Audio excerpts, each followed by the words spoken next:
Hello students, welcome again my channel study aura. हम पिछले video में चर्चा कर रहे थे कि हाइड्रो एल्केन्स बनाने की सामान्य विधियां, जिसमें हमने पहली विधि आपको बताई थी कि एल्केन्स के हैलोजनीकरण द्वारा या हाइड्रोकार्बन्स के हैलोजनीकरण द्वारा हम किस तरह से हैलो एल्केन का निर्माण करते हैं। आज हम दूसरी विधि पर चर्चा करते हैं।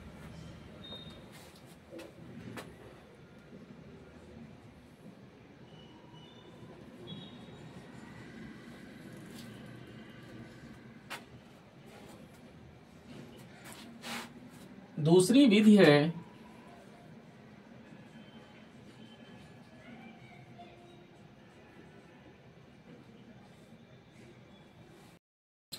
एल्कीनों के इलेक्ट्रॉन स्नेही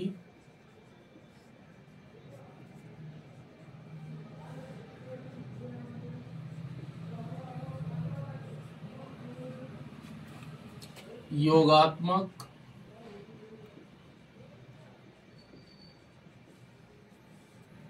अभिक्रिया द्वारा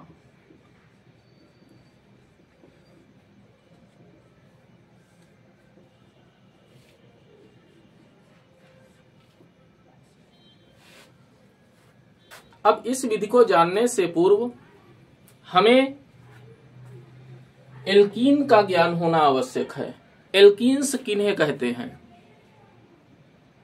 हाइड्रोकार्बन के विषय में हमने आपको बताया था कि हाइड्रोकार्बन 3 प्रकार के होते हैं। एक प्रकार है एल्केन, दूसरा प्रकार है एल्कीन और तीसरा प्रकार है एल्काइन। तो हम एल्कीन के विषय में चर्चा करते हैं। पहले एल्कीन कहते किन्हें हैं? वे सभी हाइड्रोकार्बन्स जिनकी कार्बन श्रृंखला में कम से कम एक द्विबंध पाया जाता है, यानी एक डबल बॉन्ड होता है, उन्हें एल्कीन कहा जाता है। जैसे C डबल बॉन्ड C। अब दो संयोजकताएं तो कार्बन के जुड़ने से संतृप्त हो गई।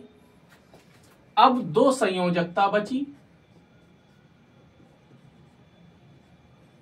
इन दो संयोजकताओं को हाइड्रोजन के द्वारा संतृप्त कर दिया गया। क्या बना सूत्र आपका? CH2 double bond CH2। हम अगर इसे संक्षेप में लिखें तो ये है C2H4। इसी प्रकार से अगर हम 3 कार्बन श्रृंखला वाला एल्कीन बनाएं तो यहां पर 3 हाइड्रोजन जुड़ेंगे,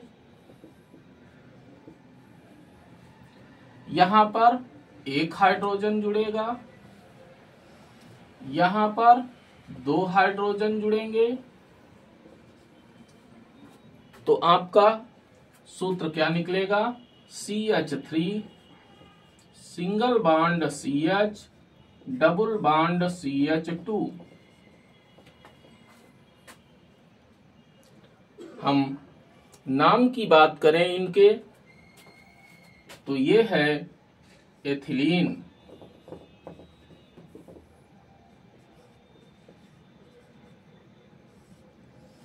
जिसका IUPAC नाम है एथीन।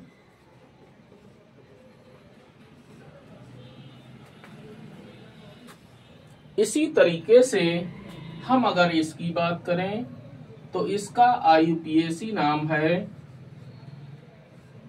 प्रोपीन।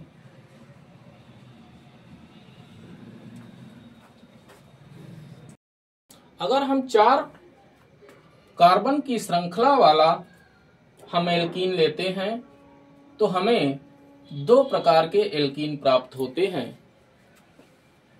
एक प्रकार आपका ये है, दूसरा प्रकार आपका ये है, पहले वाले प्रकार को अगर हम संक्षेप में दर्शाना चाहें तो हमारा क्या रहेगा, CH3 single bond CH, double bond CH, single bond CH3। वहीं अगर हम दूसरे प्रकार को दर्शाना चाहें तो क्या रहेगा, CH2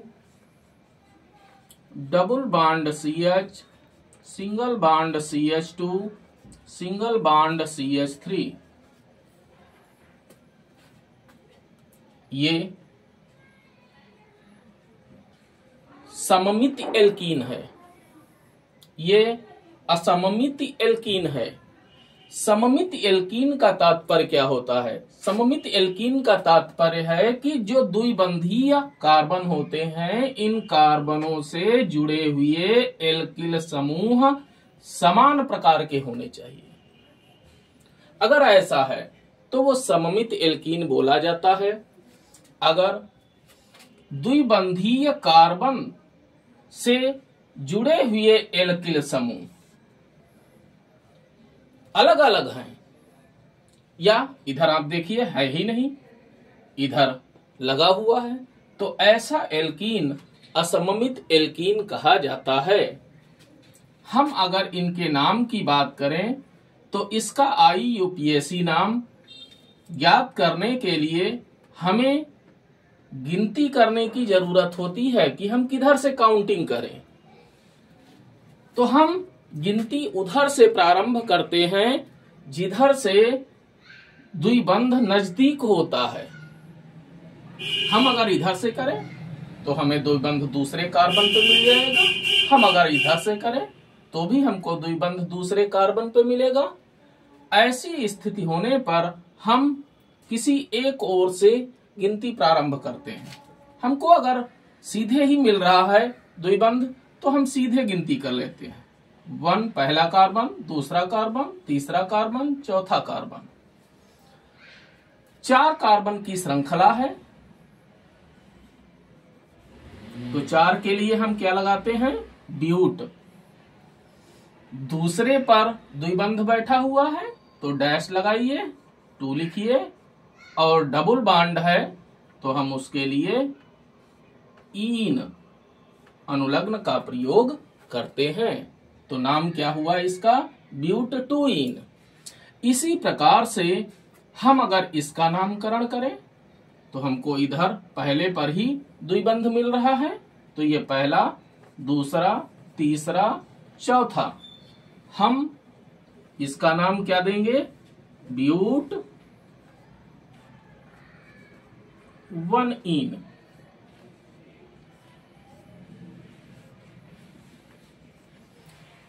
तो अभी तक हमने जाना कि एल्कीन क्या होते हैं। तो संक्षेप में जान लीजिए कि वे सभी हाइड्रोकार्बन जिनका सामान्य सूत्र CnH2n होता है, एल्कीन की श्रेणी में रखे जाते हैं। यानी ये जो सूत्र है ये एल्कीन का सामान्य सूत्र है। आप सभी स्टूडेंट्स को इस सूत्र का ज्ञान होना चाहिए, आपको पता होना चाहिए। अब हम चर्चा कर रहे हैं कि एल्कीन से हम कैसे हैलो एल्केन का निर्माण करते हैं।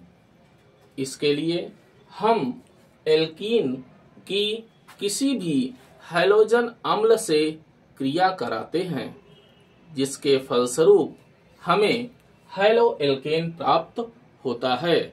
आइए हम इसे अभिक्रिया के माध्यम से समझते हैं। जैसे हमने लिया एथिलीन, हम इसे एथीन भी कहते हैं। जब हम इस पर हाइड्रोजन ब्रोमाइड की क्रिया कराते हैं तो इस अभिक्रिया में हाइड्रोजन जो कि धनात्मक भाग है, ब्रोमीन ऋणात्मक भाग है, ये भाग क्रमशः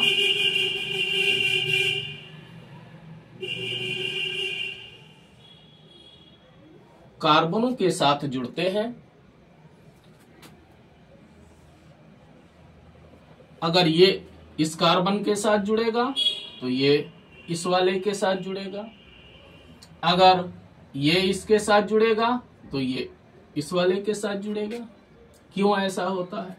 क्योंकि जब अभिक्रिया होती है तो अभिक्रिया के दौरान इसका जो द्विबंध है वो एकल बंध में बदलता है, जिसके कारण इन कार्बनों की एक एक संयोजकता खाली हो जाती है। उस संयोजकता के साथ में हाइड्रोजन और ब्रोमीन जुड़ जाते हैं। तो क्या बनेगा? जोड़ दीजिए आप इसे, तो ये हो जाएगा CH3 सिंगल बॉन्ड CH2Br। नाम एथिल ब्रोमाइड।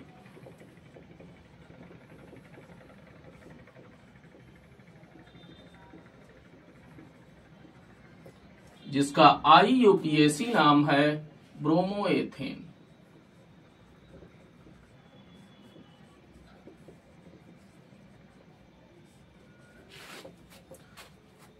हम दूसरे उदाहरण से इस अभिक्रिया को समझते हैं।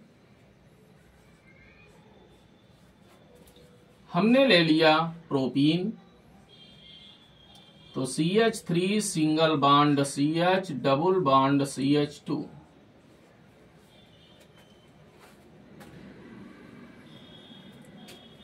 अब हम इस पर HBr की क्रिया करा रहे हैं।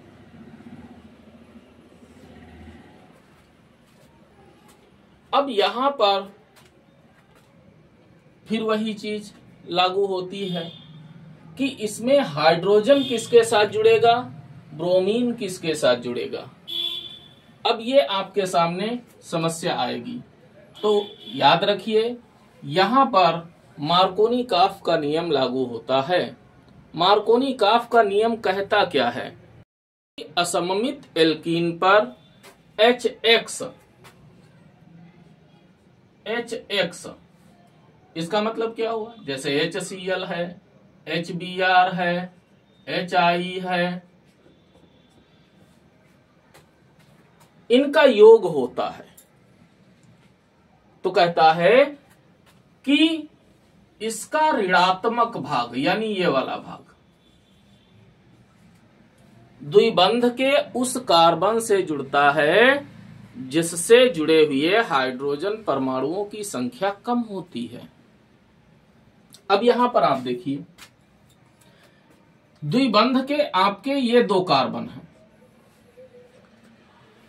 इसमें इस कार्बन के साथ एक हाइड्रोजन जुड़ा हुआ है और इस कार्बन के साथ में दो हाइड्रोजन जुड़े हुए हैं।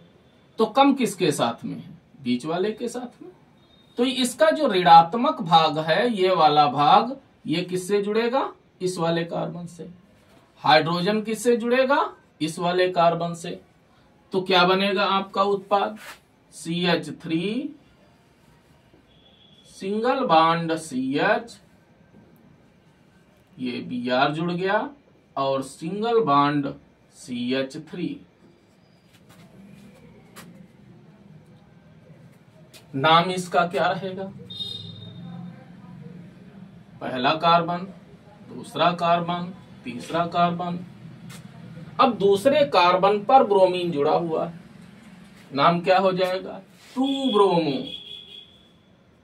2 ब्रोमो प्रोपेन।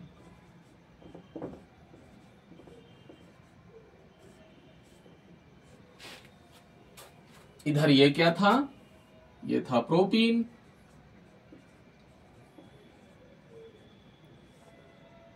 ये प्रोपीन था। ये आपकी दूसरी अभिक्रिया हो गई। आइए हम इस अभिक्रिया की क्रिया विधि पर चर्चा करते हैं। क्रिया विधि का तात्पर्य होता है कि यहाँ पर आपको क्रमबद्ध दर्शाना है कि प्रोपीन और हाइड्रोजन ब्रोमाइड की क्रिया से किस तरह से ये उत्पाद बना। तो इसमें होता क्या है, सबसे पहले इस प्रोपीन का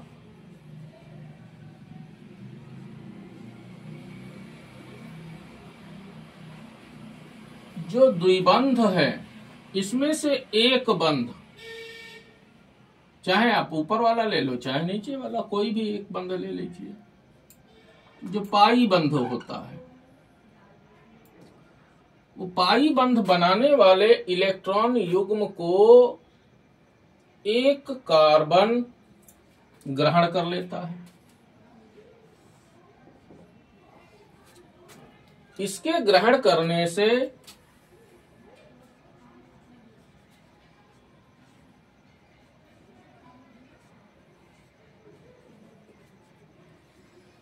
अब भाई इस वाले कार्बन ने जो है वो अपना तो इलेक्ट्रॉन लिया, साथ में इस वाले कार्बन का भी इसने ले लिया, तो अब एक इलेक्ट्रॉन की इस पर कमी हो जाएगी, तो इस पर प्लस का चार्ज आ जाएगा और इस वाले कार्बन पर माइनस का चार्ज आ जाएगा।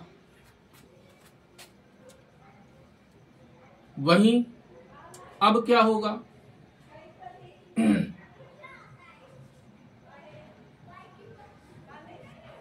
हम सब जानते हैं कि कोई भी अम्ल है वो अम्ल हमेशा विलयन की अवस्था में आयनों के रूप में होता है। अब यहाँ पर HBr है तो ये विलयन के अंदर अधिकांशतः हाइड्रोजन आयन और ब्रोमाइड आयन के रूप में रहेगा। तो इसमें जो ब्रोमाइड आयन है वो माइनस वाला है, तो माइनस वाला किसके साथ जुड़ेगा, प्लस वाले के साथ में। जो प्लस वाला है वो किसके साथ जुड़ेगा, माइनस वाले के साथ में। तो क्या बनेगा, ध्यान दीजिए आप, जो HBr है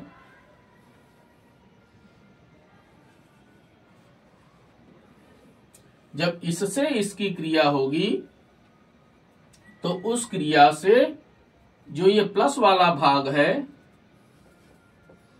वो इस वाले कार्बन के साथ में जुड़ेगा, माइनस वाले के साथ, और जो माइनस वाला है भाग वो इस प्लस वाले के साथ में जुड़ेगा और जुड़कर क्या बना देगा, आपका उत्पाद।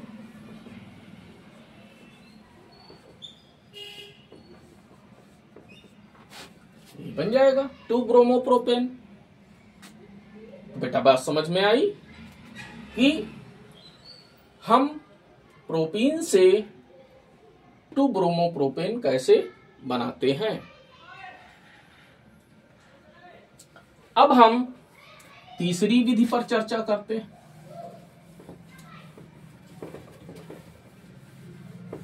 तीसरी विधि को जानने से पहले यहां पर एक बात आप और जान लीजिए जो अक्सर पूछी जाती है बोर्ड परीक्षा में। वो तीसरी बात क्या है, अभी हमने आपको बताया मार्कोनी का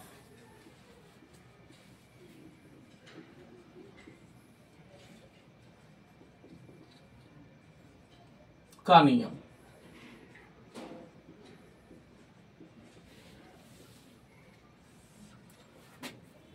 तो मार्कोनी काफ का नियम क्या हुआ, बहुत पूछा जाता है, आपको याद रखना चाहिए। जब असममित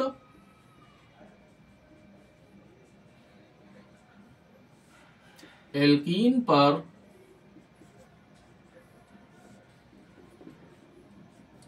HX प्रकार के यौगिक का योग होता है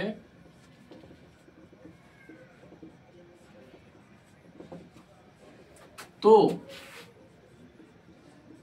इसका ऋणात्मक भाग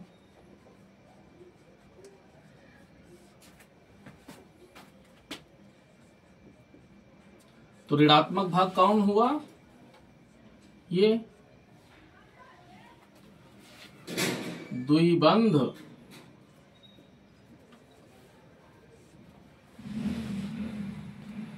के उस कार्बन से जुड़ता है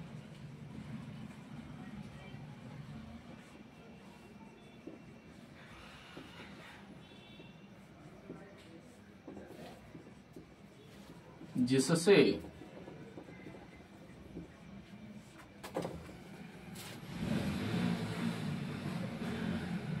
कम हाइड्रोजन परमाणु जुड़े होते हैं।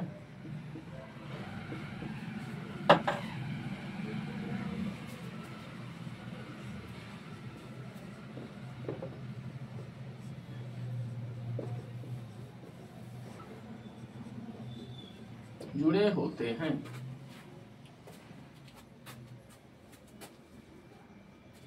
अब आपको एक उदाहरण देना है तो आप एक सामान्य उदाहरण के द्वारा आप इसे बता सकते हैं।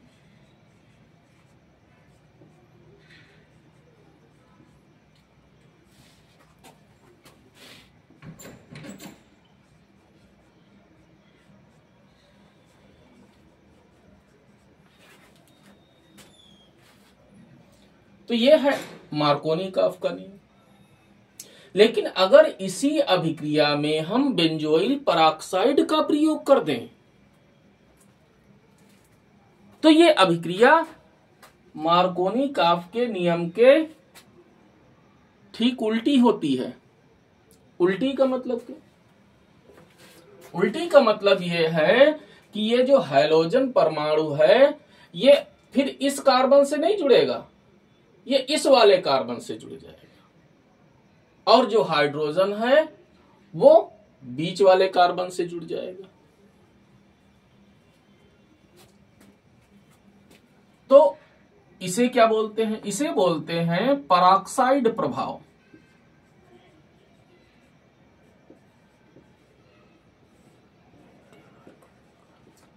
या एंटी मार्कोनी काफ।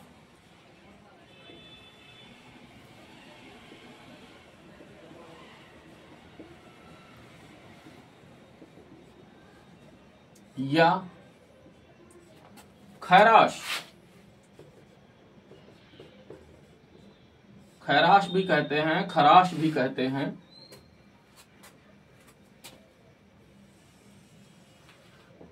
तो इसमें क्या होता है? यही अभिक्रिया है।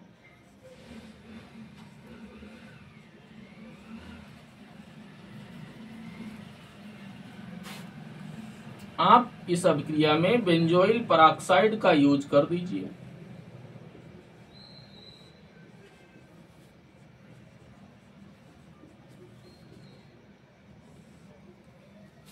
तो ये अभिक्रिया मार्कोनी काफ के नियम के विपरीत हो जाएगी।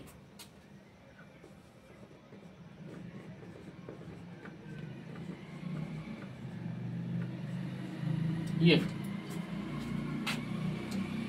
इसे एंटी मार्कोनी काफ अभिक्रिया भी बोला जाता है, परऑक्साइड प्रभाव भी कहा जाता है। तो आपको लिखना क्या है कि जब असममित एल्कीन पर HX प्रकार के यौगिक का योग होता है तो इस अभिक्रिया में अगर बेंजोइल परऑक्साइड का प्रयोग कर दिया जाए तो इसका ऋणात्मक भाग द्विबंध के उस कार्बन से जुड़ता है जिससे अधिक हाइड्रोजन परमाणु जुड़े होते हैं। ये परऑक्साइड प्रभाव हो जाएगा। आप ये उदाहरण दे सकते हैं। अब हम बात करते हैं तीसरी विधि पर। जो तीसरी विधि है वो है एल्कोहल से।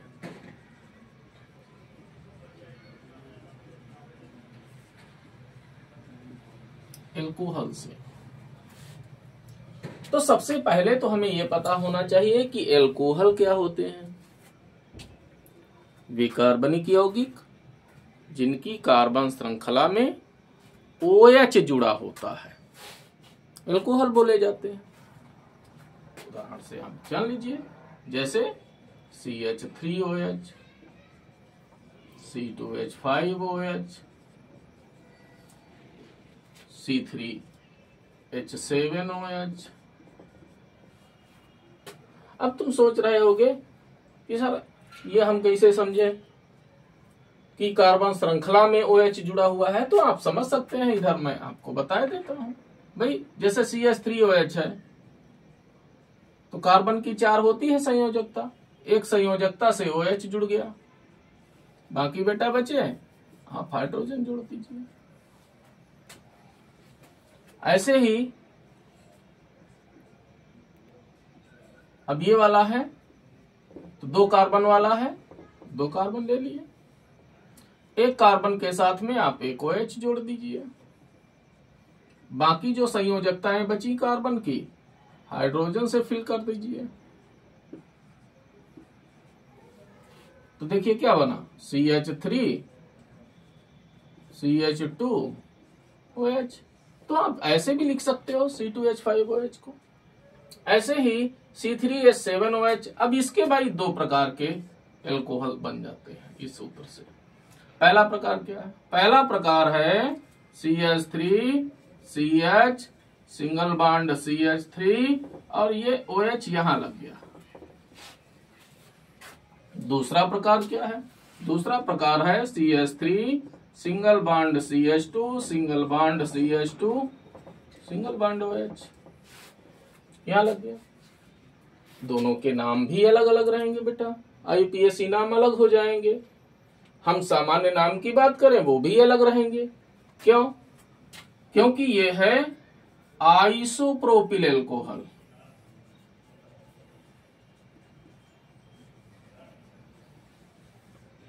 Isopropyl alcohol.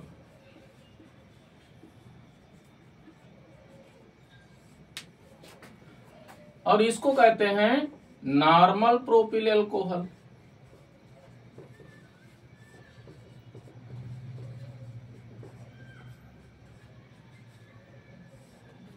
अगर हम इसकी बात करें तो यह है एथिल एल्कोहल।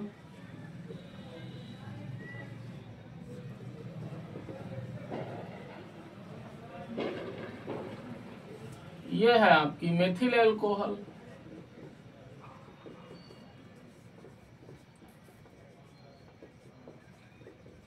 अच्छा, अब IUPAC की अगर हम बात करें तो इसमें अनुलग्न आल लगता है। तो क्या हो जाएगा, एक कार्बन वाला है, मेथेन में आल जोड़ दीजिए तो क्या हो जाएगा, मेथेनाल। ये IUPAC नाम हो गया। एथेनाल, ये IUPAC नाम हो गया इसका। अच्छा, यहां पर अगर हम IUPAC नाम की बात करें तो क्या रहेगा, आप गिनती किधर से करो, चाहे इधर से करो तो दूसरे पे OH बैठा हुआ, इधर से करो तो दूसरे पे OH बैठा हुआ, तो सीधे कर लीजिए। तो दूसरे पे OH बैठा हुआ है, 3 कार्बन की श्रृंखला है, तो क्या हो जाएगा, प्रोपेन 2 आल। जैसे मैं बेटा लिख रहा हूं आप वैसे ही लिखेंगे IUPAC नाम। अगर हम यहां पे बात करें तो हम इसमें गिनती किधर से करेंगे, हम इधर से गिनती करेंगे। क्यों? क्योंकि इधर हमको पहले ही कार्बन पर OH जुड़ा मिल रहा है। नाम क्या हो जाएगा, प्रोपेन 1 आल।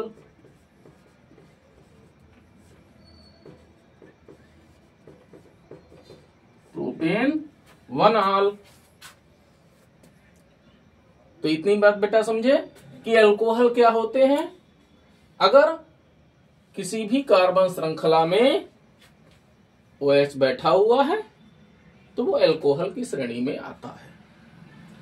हम अगर इतने ढेर सारे हमने आपको उदाहरण दे दिए, लेकिन अगर हम अल्कोहल के सामान्य सूत्र की बात करें कि अल्कोहल का सामान्य सूत्र क्या होता है, तो आप देखिए भाई यहां पर आप देखिए ये क्या है, एल्किल समूह बैठा हुआ, मेथिल है, एल्किल है, एथिल है, एल्किल है, ये भी एल्किल है। तो एल्किल समूह के साथ में OH जुड़ा हुआ है तो क्या हो जाएगा, ROH। और R के विषय में हमने आपको सूत्र बताया था क्या होता है कि CnH2n+1 OH। आप ऐसे भी दे सकते हैं, ऐसे भी दे सकते हैं।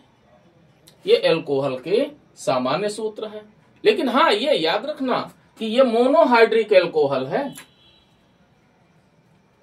मोनोहाइड्रिक का मतलब होता है एक OH वाली एल्कोहल, जिसमें एक OH बैठा हुआ है, उसके लिए ये सूत्र है। ये मोनोहाइड्रिक एल्कोहल का है।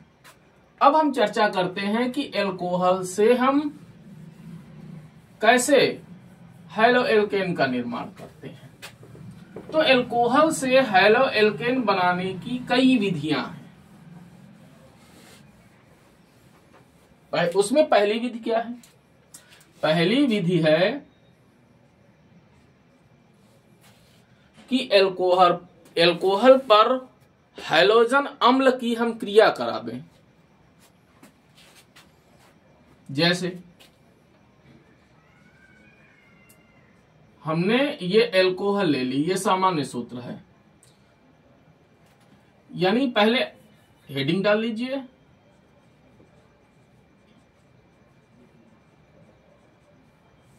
हैलोजन अम्ल की क्रिया से, की क्रिया द्वारा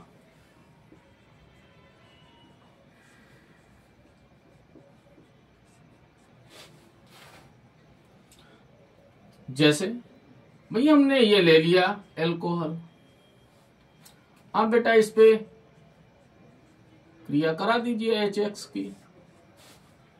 तो इसका जो हैलोजन परमाणु है, या जो यहां पर हेलाइड आयन के रूप में बैठा हुआ है, वो इस हाइड्रोक्सिल आयन को प्रतिस्थापित कर देगा। यानी इसका ये जो इतना भाग है, ये आपस में जुड़ जाएगा। अब क्या बचा भाई? यहां पर एल्किल समूह की एक वैलेंसी खाली हो गई, उसके साथ में X जुड़ जाएगा, और ये इधर बेटा क्या बन जाएगा? H और OH आपस में मिलके क्या बनाएंगे? H2O बना। अब इसका अगर हम एग्जाम्पल लेते हैं, उदाहरण लेते हैं, तो कोई आप ले लीजिए। हमने ले लिया CH3 CH2OH, यानी एथिल एल्कोहल ले ली। हमने यहां पर HCl ले लिया, तो क्या बन जाएगा? CH3 CH2Cl और प्लस H2O। जिस नाम क्या है इसका? एथिल क्लोराइड या क्लोरोएथिल, कुछ भी कह सकते हो भाई। एथिल क्लोराइड सामान्य नाम है।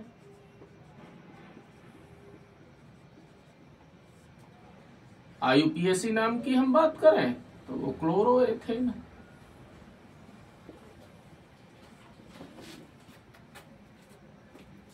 ये आपकी एथिल एल्कोहल है। अगर आप HBr का कराएंगे तो क्लोरीन की जगह ब्रोमीन आ जाएगी। लेकिन आयोडो वाला नहीं बनेगा उत्पाद। आयोडो एल्केन बनाने की अलग ही विधि है। तो ये तो था आपका 1 डिग्री एल्कोहल। 1 डिग्री एल्कोहल का मतलब भाई 1 डिग्री कार्बन के साथ में जुड़ा था OH। जैसे हमने ये लिखा, अब इसमें ये भी 1 डिग्री है कार्बन, ये भी 1 डिग्री कार्बन है, तो 1 डिग्री ये था। ये एल्कोहल कैसा था? 1 डिग्री था। लेकिन अगर हम 2 डिग्री एल्कोहल लें तो 2 डिग्री का फार्मूला क्या बनेगा? R single bond CH single bond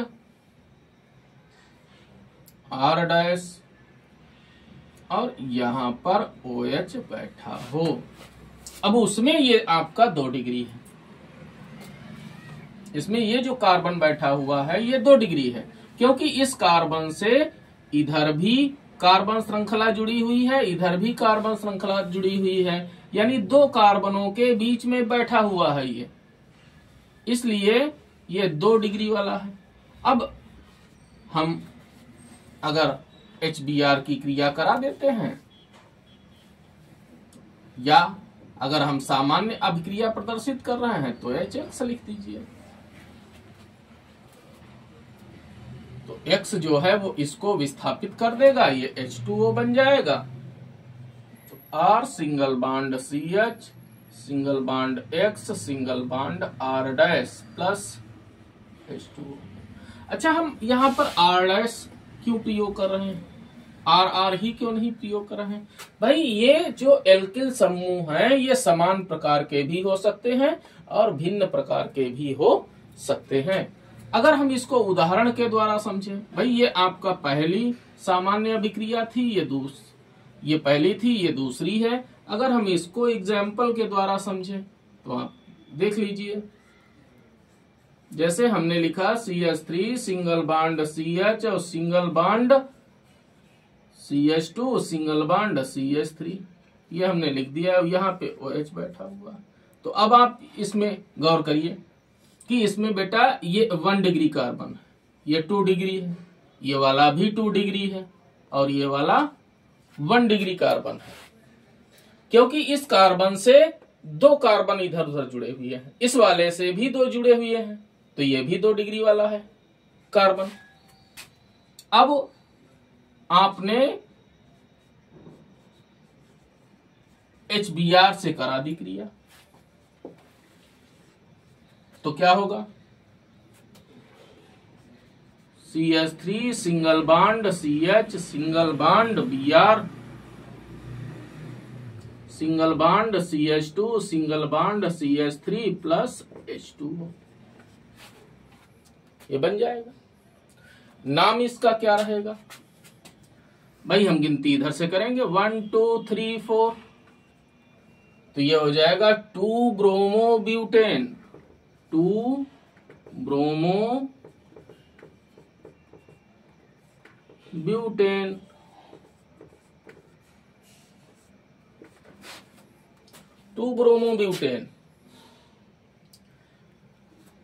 तो एक तो आपकी ये विधि है कि हैलोजन अम्ल की क्रिया एल्कोहल पर जब आप करवाएंगे तो भी हैलो एल्केन का निर्माण होगा।